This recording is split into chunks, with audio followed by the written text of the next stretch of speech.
Linear data type होता है। इसकी डेफिनेशन में ये एक अनऑर्डर्ड लिस्ट ऑफ एलिमेंट्स होती है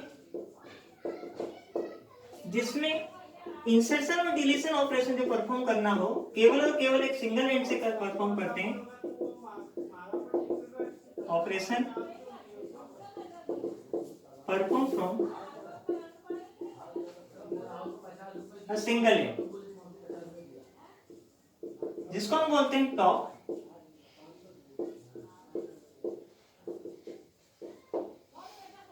ये एक लिफो प्रिंसिपल पे बेस्ड डाटा स्ट्रक्चर होता है। LIFO principle means last in first out, last in first out. इस प्रिंसिपल में हम जो वैल्यू लास्ट में इंसर्ट करते हैं उसको फर्स्ट में आउट करते हैं। तो सबसे पहले एक ये लीनियर डाटा टाइप होता है। लीनियर डाटा टाइप से मींस कि इसमें जितने भी एलिमेंट्स रहेंगे one by one sequential manner में रहेंगे, उसमें ये कोडर लिस्ट ऑफ एलिमेंट्स रहती है। जो एलिमेंट रहते हैं वो एक सिमिलर डेटा टाइप के रहते हैं। सिमिलर, यदि सभी डेटा एक मेरा इंटीजर टाइप का है तो सभी इसके डेटा इंटीजर डाटा टाइप के, यदि वो कैरेक्टर डाटा टाइप के तो सभी उसके डेटा जो रहेंगे वो रहेंगे कैरेक्टर डाटा टाइप के। इसमें जो insertion and deletion operation perform करते हैं केवल और केवल एक सिंगल एंड से करते हैं, जिसको बोलते हैं टॉप या टॉप ऑफ स्टैक। ये टर्मिनोलॉजी भी यूज करते हैं, ये टर्मिनोलॉजी भी यूज करते हैं। अब ये इसमें नेक्स्ट आते हैं लिफो प्रिंसिपल को फॉलो करता है। तो लिफो प्रिंसिपल क्या होता है हम इसको एक एग्जांपल से देखेंगे। तो लिफो प्रिंसिपल में ये मेरे पास एक स्टैक ऑफ बुक्स है। स्टैक ऑफ बुक्स में मैंने जो बुक इसमें लास्ट में इंसर्ट करी थी उसको मैं फर्स्ट आउट करता हूँ। लास्ट में इंसर्टेड बुक को मैंने फर्स्ट में आउट किया, तो प्रिंसिपल जो रहता है इसका रहता है लास्ट इन फर्स्ट आउट। यदि मेरे को ये वाली बुक एक्सेस करनी है तो इसके लिए मेरे को इसके पहले की जितनी भी बुक है वो इंसर्ट करनी पड़ेगी, निकालनी पड़ेगी। उसके बाद में ये नेक्स्ट बुक हम इसके निकाल सकता हूँ। तो ये जो प्रिंसिपल फॉलो करता है वो करता है लास्ट इन फर्स्ट आउट। इसका जो एक सिंगल एंड रहता है, नीचे का जो बेस है ये पेक रहता है और केवल एक सिंगल एंड रहता है जिसको बोलते हैं टॉप। यदि मैं इस स्टैक की बात करूं तो इसमें जो टॉप है वो इसकी लोकेशन है 1 2 3 4 5। यदि मैंने एक वैल्यू निकाल ली तो अब इसका जो टॉप है वो 4 हो गया। नेक्स्ट वैल्यू अगर मैंने इससे से निकाली तो ये इसका जो टॉप है ऐसा ऐसा डिक्रीमेंट हुआ, डिलीशन ऑपरेशन। तो स्टैक एक लीनियर डाटा टाइप होता है और एक ऑर्डर लिस्ट रहता है जो लिफो प्रिंसिपल को फॉलो करता है। एक और जनरल लाइफ एग्जांपल कि आपने अलग अलग जैसे बिस्किट के अलग अलग बिस्किट के एक पैकेट है जो सिंगल एंड से ओपन है।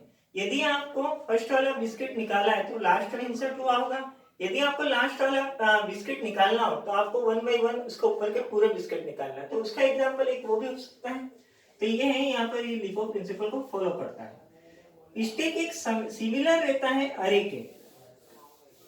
ये भी अरे की जो डेफिनेशन रहती है कि सिमिलर डेटा टाइप के डेटा का कलेक्शन जो रहता है वो अरे रहता है। उसी प्रकार ये भी एक ऑर्डर लिस्ट रहती है सिमिलर डेटा टाइप एलिमेंट्स की। तो यहाँ पर इसकी जब मैं डेफिनेशन जब मैं अरे की देखता हूं तो अरे रहता है collection of data of similar data type. Same definition इसकी भी लिख सकते हैं कि collection of data of similar data type. पर इन दोनों में मेन अंतर यह है कि अरे को जब मैं रिप्रेजेंट करता है हॉरिजॉन्टली बार से करता हूं, इस बार में अलग अलग ब्लॉक्स बने रहते हैं। इसका जो इंडेक्स रहता है 1 2 3 4 0 से इंडेक्स स्टार्ट होता है n-1 तक इसका इंडेक्स रहता है। या अरे के लिए रहता है। अब अरे में जो एलिमेंट रहते हैं जो स्टैक है इसको रिप्रेजेंट करते हैं वर्टिकल बार से, जिसका एक एंड पेक रहता है और इसका एक एंड ओपन रहता है, जिससे हम इंसर्शन और डिलीशन ऑपरेशन परफॉर्म कराते हैं।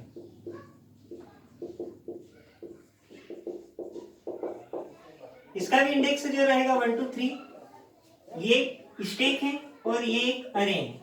अब स्टैक में अगर मेरा कोई सा एलिमेंट है, मैंने यहाँ पर इंसर्ट कर दिया x y z u v insert किया। यदि मेरे को किसी पर्टिकुलर लोकेशन पर वैल्यू जो स्टोर्ड है उसको एक्सेस करना है तो मैं इसमें अरे में एक्सेस कर सकता हूँ। पर यदि मैं स्टैक के अंदर वो वैल्यू को एक्सेस करना चाहता हूँ, ये वैल्यू को एक्सेस करना चाहता हूँ, तो मैं यहाँ पर इसको एक्सेस नहीं कर पा सकता हूँ, क्योंकि इससे पहले जो वैल्यू स्टोर्ड है मेरे को पहले उसको एक्सेस करना है, फिर नेक्स्ट में यहाँ पर इस टॉप पर रखी हुई वैल्यू को एक्सेस कर सकता हूँ। तो मेन डिफरेंस है इसमें स्टैक और अरे में यही है कि इसमें जो वैल्यू रहती है आप डायरेक्टली एक्सेस नहीं कर सकते हो, केवल और केवल एक सिंगल एंड से करते हैं जिसको बोलते हैं टॉप ऑफ स्टैक। जो अरे को रिप्रेजेंट करते हैं हॉरिजॉन्टली करते हैं, इसको जो करते हैं वर्टिकली कंटेनर है उसमें इंसर्ट वैल्यू को आप insertion and deletion operation perform करा सकते हैं। तो यहाँ पर ये स्टैक ये डेफिनेशन पार्ट हो गई। अब जो इसके ऑपरेशंस हैं स्टैक में हम जो ऑपरेशन परफॉर्म करा सकते हैं इंसर्शन ऑपरेशन करा सकते हैं। जब भी हमको किसी स्टैक के अंदर कोई न्यू एलिमेंट को इंसर्ट करना हो या वैल्यू को उसमें डालना हो तो इसको बोलते हैं पुश ऑपरेशन। जब मेरे को स्टैक के अंदर पहले से प्री स्टोर जो वैल्यू है उसको मेरे को बाहर निकालना है तो उसको बोलता हूं मैं पॉप ऑपरेशन। यदि स्टैक के टॉप पर कोई पर्टिकुलर वैल्यू है मुझे उसको एक्सेस करना हो तो मैं इसको बोलता हूं पीप ऑपरेशन। तो ये access value store on top. और नेक्स्ट ऑपरेशन है डिस्प्ले ऑपरेशन, वैल्यू को ऑल वैल्यू को एक्सेस करना हो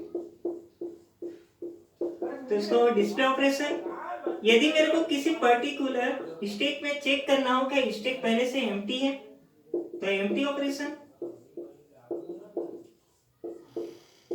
इस फुल ऑपरेशन, यदि स्टैक को चेक करना है क्या पहले से फुल है तो ये जो बेसिक ऑपरेशन है 6 ऑपरेशन यहाँ पर ये अलग अलग टाइप के स्टैक के होते हैं। मेनली जो है पुश और पॉप ऑपरेशन है। हम वन बाय वन एक एक को डिस्कस करते हैं पुश और पॉप को। तो फर्स्ट ऑपरेशन है कि इंसर्ट ऑपरेशन परफॉर्म, जो पुश ऑपरेशन परफॉर्म कराना हो मेरे को किसी स्टैक में उसको मैं बोलता हूं यहाँ पर पुश ऑपरेशन।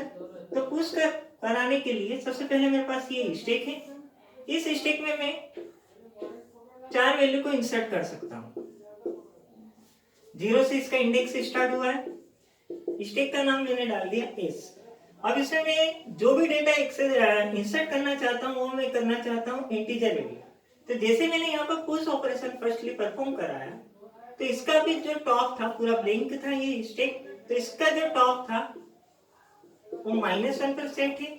जैसे मैं न्यू पुश ऑपरेशन आया मैंने परफॉर्म कराया यहाँ पर 25 इंसर्ट करना चाहता हूँ तो इसका टॉप सबसे पहले -1 से +1 इंक्रीमेंट होगा, उसके बाद ये टॉप जो आएगा वो आ जाएगा यहाँ पर 0 या इसकी वैल्यू आ गई टॉप की वैल्यू 0। अब आप इस लोकेशन पे इसकी 0 वाली लोकेशन पर आप वैल्यू को स्टोर कर सकते हो। फिर आपने पुश ऑपरेशन परफॉर्म कराया, इसमें डाल दिया मैंने 30 डाल दिया तो 30 आया। तो टॉप की वैल्यू पहले 0 पर थी, 0 से एक इंक्रीमेंट हुई वो 1 और इस 1 पर जाकर आपने ये वैल्यू स्टोर करे। नेक्स्ट वैल्यू आपने परफॉर्म पुश ऑपरेशन परफॉर्म कराया 34।